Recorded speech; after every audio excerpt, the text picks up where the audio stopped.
Ryan, para saan niyang ginagawang research sa Kalayaan Island?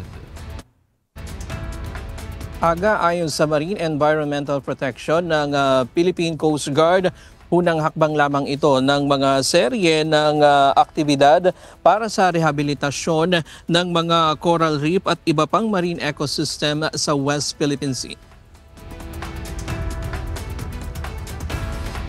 Nangangalap ngayon ng datos tungkol sa biodiversity ng Kalayaan Island ng DENR Biodiversity Management Bureau kasama ang UP Marine Science Institute at Philippine Coast Guard Marine Science Group. Kabilang sa aalamin nila ang mga komposisyon ng mga seaweeds, mga benthic invertebrates o yung mga lamang dagat na walang backbone gaya ng mga talaba, kuhol at iba pa na nasa seabeds ng Pag-asa Island.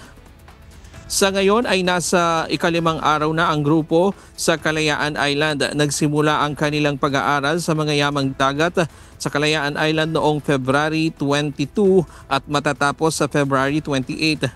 Ayon sa PCG, ito ay alinsunod sa mandato ng ahensya na sa pangangalaga ng kapaligiran sa karagatan at pagkilala sa napakahalagang papel ng marine environmental at mga yamang dagat para sa sambayan ng Pilipino. Matatandaang noong nakaraang taon ay iniulat ng PCG ang pagtambak ng mga patay na coral sa Sandy Cay 2, ang isa sa 4 na sandbar sa Pag-asa Island.